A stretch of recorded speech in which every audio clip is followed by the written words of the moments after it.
Yeah, so we should be good here.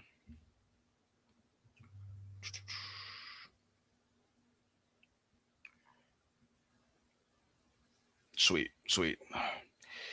Here we are on Thursday. Trying to get this squared away real quick. But yeah, it'll be fun. Fun times. Happy Thursday, everybody. Yeah, happy, Almost happy Friday. Thursday. I know, right? It's crazy. But super excited to be jumping on today really quick as always. So the context for these lives in itself is the fact that we went live on a YouTube channel called the it's actually Ryan's YouTube channel, but the series is called Liftoff Live. And the key with that is those episodes are about an hour long, and they're really really good talks about really awesome things. But the reality of it is we just wanted to also come during the middle of the day when we have time. It's never the same time at any given point, but it's really really good to just get a little more tactical versus some of those lives that we done. If you want to go check out those longer form lives, there at Ryan's channel. Ryan, if I'm not mistaken, it's Ryan Baker dot AI, right? YouTube, it's Ryan T. Baker. Bingo. Sweet. You got it. Well, with that being said, man, let's go ahead and hop in. Yeah, we'll be good to go. So, one of the first things I wanted to bring up, because this episode is actually episode 2 from the Liftoff Live series, and it's all about what happened when I stopped copying successful people. And by I, it's like myself as well as Ryan, because in the context of, trying to get something off the ground in the online space, you see a lot of people share like what worked for them and their process or their method or something like that. And I think that a lot of times when we go and try someone else's process, it's literally a version of trial and error. And that's totally fine because, a lot of what I know now came from trial and error. The same thing for Ryan. But the reality of it is, it's like trial and error also tends to breed imposter syndrome, and we felt like we had the antidote for that. So one of the first things I wanted to ask you, Ryan, or I wanted to talk about, man, is um both of us, we both have like serious careers behind us, but at some point in time we both were kind of posting generic things, maybe like 5 tips for this type of content. But my question for you, that I'd want us both to kind of ask, is like, how do you put that background to work instead of just burying it in generic content? Yeah. So I think when you first, uh, like, it goes back to why you're doing this, right? And for me, I was trying to do, or at least I thought that what I needed to do was something different from what I was coming from. And so what the first thing I did, the first mistake that I did transitioning out of corporate and into starting a business in the online world is like, let me literally strip away anything and everything that could possibly tie me back to that old identity. Because it was like, it felt like if I leaned into where I came from, that I was going to end up in the same place that I just left, which would kind of negate the whole reason. But instead, it led me down a path to where, even though I thought I was avoiding that, those feelings of burnout and depression, whatever the case may be, like, literally my corporate career kind of had turned me into the shell of a human being that I was at the time, because of, in my opinion, what the corporate structure does to high achieving, overachieving individuals and firstborn people pleasers. So I pushed all of that out the window, and then that results in you kind of being like this generic online entrepreneur where you're just trying to be like these millions of other people, to your point, who are posting 5 tips for XYZ. And it's right now the trend is Claude. Like, if you open your it's Claude and it's AI, and every single person in your Instagram or TikTok feed might have that, or maybe it's a different flavor of the same thing or a different topic depending on what the things are that you look at online. But Yeah. it's just those generic posts. So if you are somebody who's walked away or even still in a serious career, how do you differentiate yourself? In my opinion, it's applying your area of expertise to the problem that you are trying to solve for the person you're trying to solve it for. So you, instead of what you really need to do is you need to resist the urge to fall into that generic trap of just kind of putting out that same generic slop or trash or whatever you want to call it that everybody else is doing. But Yeah. it's like, what at the root of it, what are the painful problems that are top of mind for this person that I'm really trying to help? And you have to figure out how what you did before translates into who you're helping now. Yeah. And once you're able to make that connection, then it's like somebody flips a light bulb. And so I think it's a perfect segue. And I would say, like, LD, you got mad at me the day that we talked about my background. It's like we had talked about it here and there, but when I actually walked you through what I actually did in corporate, like in my corporate career, like you literally, I think, threw your hands up and you were like, well, forget everything else. Like, we're doing that from now on. That is what you're doing. And Yeah. and so the rest is sort of history. Yeah, yeah, absolutely, man. And recalling that day, it's like we were coming off of you having multiple videos on TikTok that had a million views, a bunch of comments, but none of it was translating into like conversations that would lead to like you being able to exchange money and services and like whatever the case may be when it comes to that. And I think that, you know, when someone's sitting on like just mounds of experience and skills and expertise that in the right room they would get credit for, right? It's like on an airplane, someone's having this like something really, really bad going wrong. Cool. One of the first things that they say is what? Is there a doctor in the house? Like previous to boarding the plane, no one cared that you were a doctor. No one cared.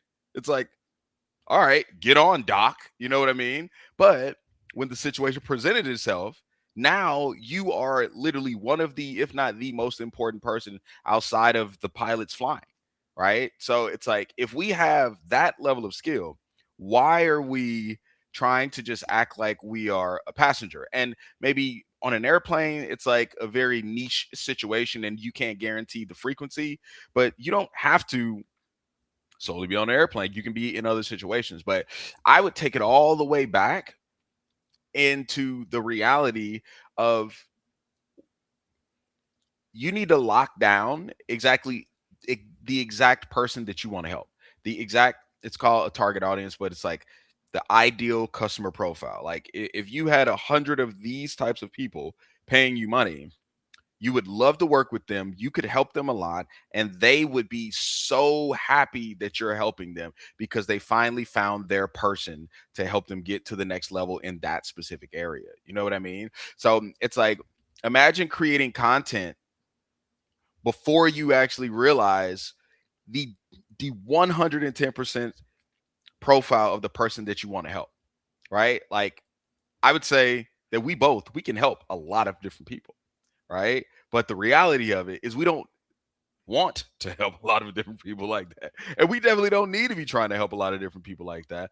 We nailed it down and it took us a little bit of time, but it was one of the best things that we ever did because we don't have to think about who we're looking to help anymore, right?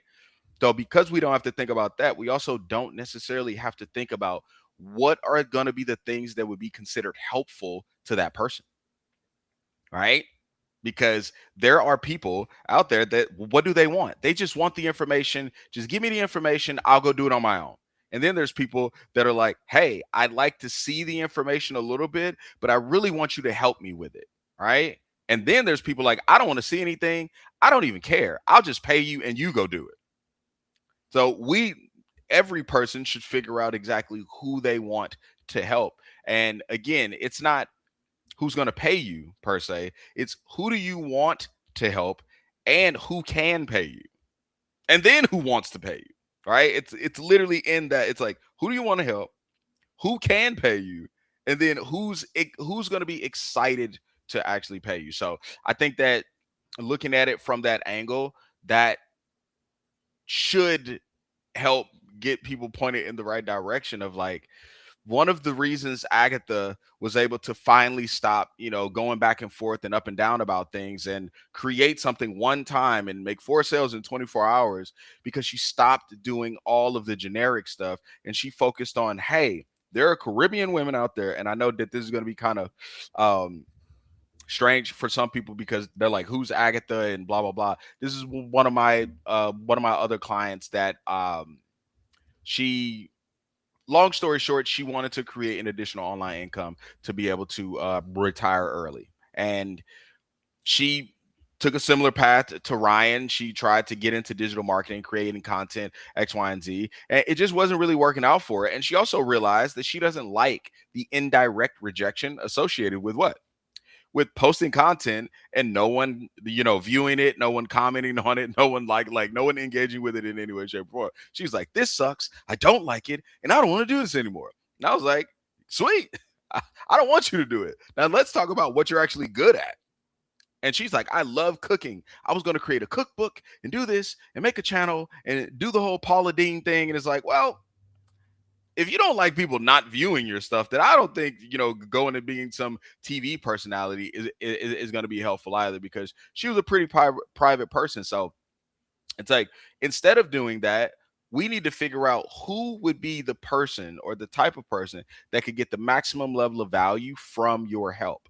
And it ended up being younger, I would say middle-aged Caribbean women who were struggling to get married because they had prioritized all their time on what? On education and career, and that turned into them not really being able to cook very well. So when they, got into a serious relationship, they ended up doing what? They ended up having to meet his parents, and when his parents met her, these ladies, they usually didn't have a great experience, and they would convince their son to not marry her. So imagine if you just created this 1 hour program where you can learn how to cook 5 different dishes, 5 different Caribbean dishes. In her case, it was St. Lucian dishes, 5 different dishes in an hour. So when you go meet the parents, you can now bring an appetizer or you can bring a dessert. Or if they come and visit, you can make breakfast, lunch, or dinner. And it's not that you learn how to cook as this St. Lucian, like chef. It's that you know enough to be able to check the box of knowing how to cook as you continue to grow as being someone who can cook, right? And she put it together, and those people came out of the woodworks, and within 24 hours she made 4 sales from people that she didn't even know, because we focused on that specific thing. Who can we help that has a toothache level pain? This person. Great. Sweet. What do they really, really need help with? They are losing, they're not checking the box, and they're missing out on marriage, family, kids, and it's really affecting them. And they make good money because they have great careers. So they are willing to throw money at their problems. Great. And if we make something that makes sense for them, hey, imagine the next time you have that scenario, you can take over an authentic appetizer that you made from scratch and have her parents try it. And that would be the confirmation for them that she would be a good homemaker. It made sense. So those 3 things turned into, again, her being able to make 4 sales in 24 hours, and she's still making sales to this day, because that will almost never stop being a problem. So sorry for the random like mini case study, Ryan, but it's like, this is a live example of, she could have just made 5 tips about St. Lucian food. All right. But she wasn't even interested in like, marriage or dating tips for St. Lucian women. Like, that wasn't even it. She looked at what their actual problem was, and we put something together that these people could consume in less than an hour, and that turned into, a good deal. So anyway, anything else on that, man? Sorry for like kind of I would just hijacking say and yeah. no, I would just say no apology needed because those are the kind of real life examples that I think we need. Like because this is the whole for if you're watching this and you haven't met LD or I, like the difference between us and any other coach or consultant that you're going to come across is that we will work with you and we will help you get the results. That's that is what like any other coach or consultant that's just slinging an asynchronous or wall of content is going to just look at us and spit out their water because they're not going to devote the time and energy that it takes to actually work with people to get to actually move the needle. And so it's those real life examples and case studies, my story, the stories of my clients, the stories of LD's clients that prove that like we're real people who do what we say we do. We're not just somebody hiding behind a bunch of fancy production of these really polished videos. So I think it's important to to say those things. So All right, sweet man, sweet. So the next one is if your content gets views but no clients, how do you figure out what's actually broken? Is it the audience, the offer, or who you built the audience for? well, first and foremost, thinking that views equals clients is the wrong mentality to have because You don't say. that couldn't be more wrong. And I proved it when I had the multiple videos on TikTok that had millions of views. And out of all that content, 500 posts that I posted over 14 months, there was only one client that actually reached out to me from my content and ended up converting into my accelerator program. Everybody else came from relationships, came from being in one particular community, and that, of course, is based on the adjacent audiences concept that we have now built an entire program around and an entire infrastructure for coaching and supporting people to getting them across that same line. But yeah, attention and virality does not equal traffic leads and sales. Let me say that one more time. Virality does not equal traffic leads and sales. And I think that is like the most important misconception with content marketing that needs to be corrected or shifted before you should post a single thing out there on the internet because you could have millions upon millions of views and not make any money for it. I don't know if it was you, LD, or somebody else that told me they know so many broke creators that have like these massive audiences, but literally have nothing to show for it. Yeah. And so, um, then I think so. That's the first thing that needs to be addressed. Then let's unpack figuring out what's broken, the audience, the offer, or who you built the audience for. I think that goes back to the kind of rant that you just went on is that if it, and I was thinking this as you were saying it, if you're trying to speak to everybody, you're speaking to nobody. Yeah. And it's another thing that I was guilty of early on because you think that you want to speak to everybody or try to speak to everybody because if you narrow who you're trying to speak to down, you feel like you're missing opportunities, or you're shooting yourself in the foot, you're cutting off your access to potential clients, but it couldn't be further from the truth. I'm going to repeat it again. If you're trying to talk to everybody, you're talking to nobody. What you need to what fixed that for me was really honing in on what are the problems that are top of mind and actually ran an exercise where I researched like what are the top 100 customers? Like here's my offer, here's what I help people with. What are and here's the type of person that I think I'm helping or that I'm trying to help. What are the top 100 questions that are on the top of their mind? I shifted my content so that all of my content was based on one of those questions and it it was uncanny how quickly people started reaching out to me and saying, "How do you," or started commenting on my post, "How do you know what I'm thinking? Like you're inside of my head right now." So that's the second part. And then of course you need to have an offer that solves a problem, a toothache level pain. We've talked about that. We talked about that yesterday. We talk about that all the time in our content. If if your offer is something that's just a nice to have, people are going to scroll right past it. If your offer solves a toothache level pain, something that, using the dentist analogy, that they would be calling dentists at 2 in the morning to figure out what emergency dental practice is open, then it's not a matter of like, do I want this? It's like, are you available to help me or not? And that's what we're going for.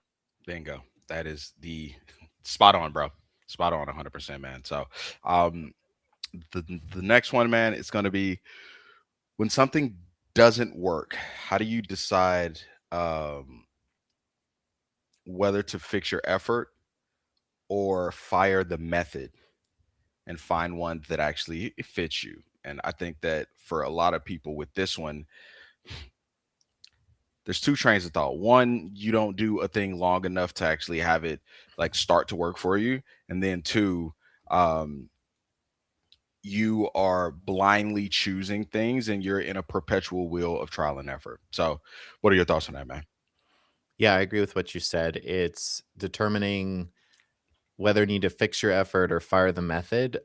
Yeah, you go through those kind of three phases where you you've tried something and it just hasn't been long enough. And ultimately the underlying thing that you need to answer this question is you need data. Until you have the data, you can't answer this question. And if you're trying to make these decisions without data, then really what you're doing is you're just guessing. So in the first bucket, if you haven't done it at all, then you have no data to rely on. Yeah. The second bucket, you've done it and you're either going to have data that tells you it's working or it's not working. And that's where you can make minor modifications. You can A B test. You can kind of like, that's a little bit where the trial and error comes in, to where you try different things, but there is a science and there are formulas and equations and different things that you'll implement to determine whether or not that's working. And then the third bucket is like, you have enough data that's telling you it's the wrong method, then that's when it's time to fire and move on. Yeah. Yeah. I think that when it comes to that question, when people are at the point of asking it, whenever I'm triaging that situation, I always like to go back and look at the beginning. Like, to what degree did you take inventory? Or did you just see something, buy it, and try it? Right? Because again, it's like if you have this mound of expertise over here and you're like, I want to create an amazing YouTube channel where people are going to come and I'll monetize and blah blah blah blah blah. And let's just say that you're like an accountant. Unless you plan on being some level of a character or you plan on, myth busting or doing something like that and you actually want to be on camera, if that wouldn't be my recommended route. So it's like whether it's effort or see, effort kind of doesn't even come into play if we choose something out of the gate that you actually like. And Natalie is a great example of that. She loves creating on TikTok. She loves it because now, guess what also happened? She's gotten good. So it takes her a lot less time to create content, right? And because she enjoys it, she is able to easily, without even thinking about it, put more into it. And her videos on TikTok now average about um between like on the range is like 20 to 50 comments every Mm. video, bro. Right. From total strangers, like people that she does not know. And if you want to go check it out for yourself on TikTok, her handle is Vision Loss Navigator. Awesome person, and she's helping people in the legally blind and visually impaired community. So it's like I think that that's a really, really great example. She's not someone doing a bunch of TikTok dances or any of that type of stuff, but the reality of it is she's found a way to enjoy uh creating content and doing things in a way that is super helpful to her overall target audience. So it's awesome, man. Last one before we have to hop, because I know that you gotta go and I have to go as well. um If you left a long career and your plan is to build a following from scratch, how do you put the expertise you already have to work instead of starting over from zero? And this is kind of a remix of the first or second question, but I think that the distinction is important because again, you're coming in with all of this expertise and it's like I'm going to go build a following. Me personally, unless that's something that's a long-term goal and you're willing to stick it all the way out, I think the typical route of building a following isn't the best way to go for most people. But I'll let you, kind of ring your bell on this one, brother. Yep, I've learned this the hard way, and I've learned since I've been in this world. So if you really want to build a following, even though I now know and wouldn't recommend that that's the route to go, or that's just like you said, it understanding that that is going to take time. That is a marathon. Building the following, building the personal brand, that is not something that will happen overnight. But of course, we know that there are really effective strategies and methodologies, something called the adjacent audience strategy, that you can leverage to really fast track that so that you can still be able to eat while you're building that personal brand, and you don't become one of those personal brand owners who's got the 500K following and has like no money in the bank to show for it. Yeah. But if you are going to build, if building a following really is what you want to do, I've learned, and this is what I would share with you, is it goes back to who you're talking to. You need to create content like you are talking to one specific person on the other side of that camera. Like you literally have a person in mind, the easiest way to start is like you're talking to yourself. If you think about where you were when before you started your journey or your transformation or whatever the case may be. Like for me, for example, if I look back to where I was 20 years when I was 18 and I first started my career at Verizon and I wanted to speak to that person, there's an example. If I wanted to speak to that person of what to do to start from the person who was the temp employee greeter at the door, like think Walmart greeter, like my job is to say hi to you and check you in to the list of people waiting to be helped, how to go from that person to be the senior business strategy manager who's the liaison between Verizon, Apple, Amazon, Samsung, Google, all these Fortune 30 companies, then I would have that person in my mind when I'm strategizing my content, in that is the like I could literally name every single attribute down to the name, where they live, what they do with their free time. Like that's how I'm talking about how specific the level of granularity of who when you're trying to talk to a specific person. And I would start there, and even though it doesn't feel like you're like, how am I ever going to reach those people? Well, these companies who own these platforms have small armies of people with PhDs whose job it is to figure it out. You don't need to worry about that. All you need to do is create the content that speaks to the person. Let the algorithm that the PhDs created figure out to get it how to get it in front of the right eyeballs.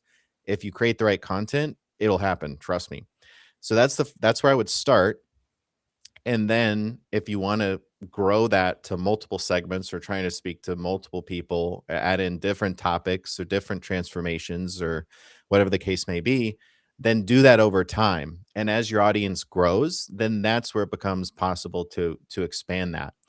But again, going back to how I kind of started the answer, that's not what I would do. What I would do instead is I would find the rooms. And when we use the term room loosely, we use it a lot. When we say rooms, what we really mean is communities, groups, places online, or they can be physical, but predominantly we're talking about online business and distribution across the world, where you can find the places where the person that you're trying to reach is already hanging out in concentrated groups. So it's like, do you want to just put a piece of content out there and try to reach 6 billion people across the planet? Or do you want to go to one group or community where you already know a huge concentration of the people that you're trying to reach are hanging out?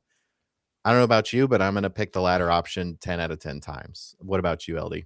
Yeah, no, that's it. I think that one of the so I could get highly technical here, but I won't.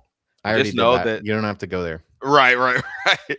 But the key here is like imagine if you could say things in the exact way that your target audience talks about them.